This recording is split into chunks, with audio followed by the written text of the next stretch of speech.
In this video, we're going to be taking a look on how to name acids. So acids are going to be compounds that release hydrogen ions in water. Now, their names are going to depend on the anion, the nonmetal or the polyatomic that is attached.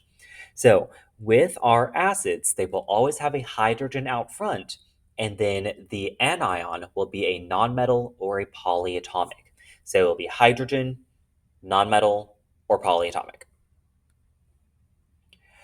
So, rule number one, if the anion ends in IDE, we're going to use the prefix hydro plus the root of the word and changing the ending to IC plus the word acid. So, for example, our HCl. Big thing to note here is that it does not have oxygen. So if it does not have oxygen, that means that it is not a polyatomic, and we're going to use the prefix hydro. So our hydro is essentially going to mean that we do not have oxygen in it. Then our chlorine, our Cl, we're going to change to IC, so we get chloric. Now, because it has a hydrogen out front, we're able to tell that this is an acid, which is why we have the name acid at the end. Now, rule number two is that if the anion ends in ATE, we're only going to use the root and changing the end to IC plus the word acid. Now, our ATE is going to mean that it is a polyatomic. So we have to take a look at the back of the periodic table in order to determine this. So we have H2SO4. Our H is going to tell us that is an acid, and then our SO4, this is going to be our sulfate from the back of the periodic table. And so changing our sulfate to our IC, we get sulfuric. So our H2SO4 is sulfuric acid. And then rule number three is that if the anion ends in ITE, it means that it is a polyatomic. We are going to use the root of the word, but we're going to change the ending to OUS plus the word acid. So our H2SO3, our H tells us that it is an acid. Our SO3 is our sulfite, ending in that ITE. We're going to change it to our OUS, so we get sulfurous acid. So taking a look at just a few examples, we have our nitric acid. So we do not have the prefix hydro out front, so we know that this is a polyatomic. Our nitric was originally nitrate, and then we're able to include the hydrogen out front. And then our next one, our hydroiodic acid. So hydro, meaning that we do not have oxygen in the compound. Our iodic, which is going to be our iodine, being our I. And then we have acid because of the hydrogen out front. Let's go ahead and take a look at some examples. Taking a look at our first example, our HCl, the very first question that we're going to ask ourselves is, does this compound have oxygen in it? And in this case, we do not have oxygen. So because we do not have oxygen, we're going to use the prefix hydro as the prefix. So our hydro, and then our chlorine will be changed to our IC at the end. So we get chloric. So hydro, chloric,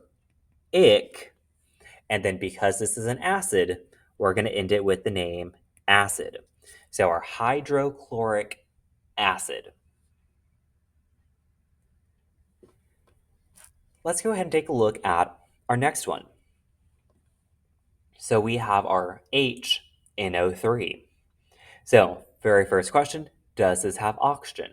The answer is yes. So because it has oxygen, this is a polyatomic. So we need to look on the back of the periodic table. Now, if we take a look on the back of the periodic table, our NO3 is going to be our nitrate. Now, the last little bit of this is going to be changed to IC. So this ATE gets changed to IC. So we get nitric.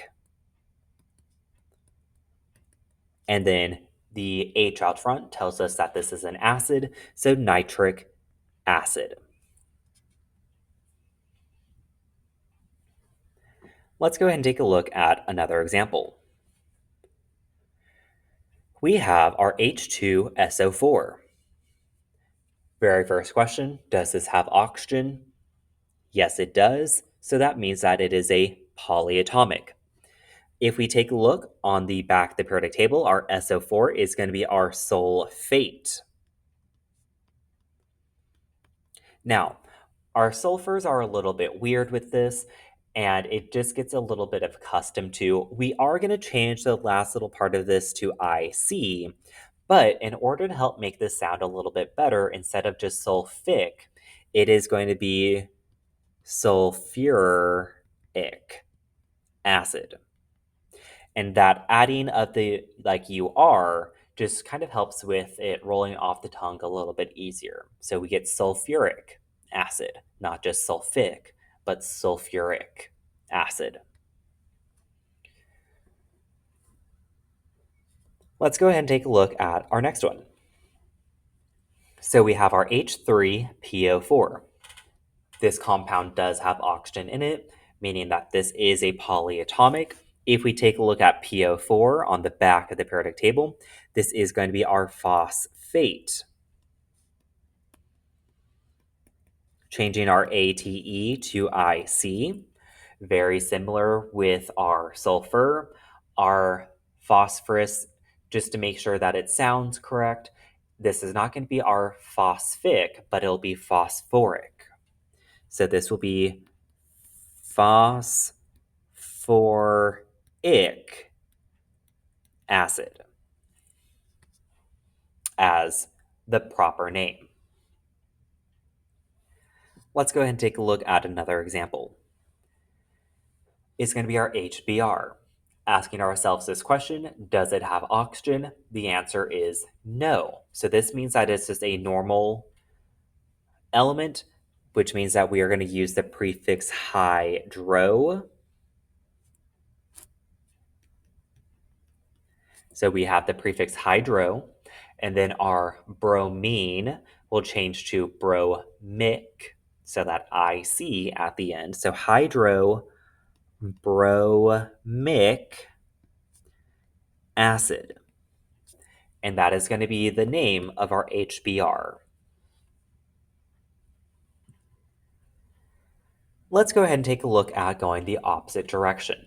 So we have hydrofluoric acid and we want to create the formula of this. So the first thing that we should notice is that this has the prefix hydro. This means that it does not have oxygen. This is a normal element from the periodic table. So we have fluoric, which is going to be our fluorine. So that will be our F. Now, because this is an acid, all acids have a hydrogen out front. Now, keeping this in mind, we are able to go back and take a look at the charges. So our hydrogen has a +1, our fluorine has a -1. We are able to go ahead and cross these. And so what we end up with is going to be our HF as the final formula of this. Taking a look at our next example, we have our nitrous acid. So how we're going to deal with this is that it does not have the prefix hydro in this, so we know that this is a polyatomic. Okay, so we know this is a polyatomic because it does not have hydro out front. Now, going back to the idea of our rules, if it ends in OUS, that means that originally this was our ITE. So this was originally nitrite. Now, if you take a look at the polyatomic list, our nitrite was our NO2 with a -1 charge. The acid means that it has a hydrogen out front, has a +1 charge. We're able to cross these down. and we end up with our HNO2. And that is going to be our formula of our HNO2, our nitrous acid. Let's go ahead and take a look at acetic acid. We do not have the prefix hydro up front, so this tells us that this is a polyatomic. Now, acetic was originally our ATE, so this was our acetate. Our acetate was our C2H3O2 with a -1 charge. The acid tells us that it has a hydrogen out front, has a +1 charge. Crossing these down,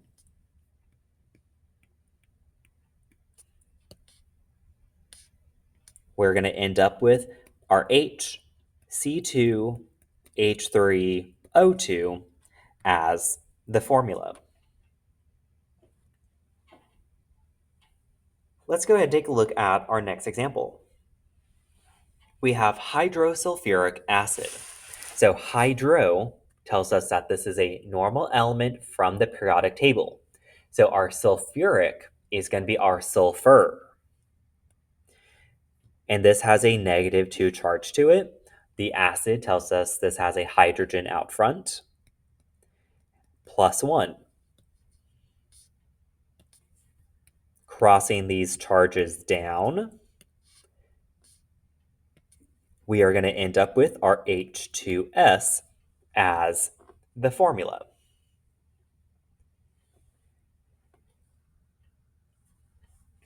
Taking a look at our last example, we have our chlorous acid.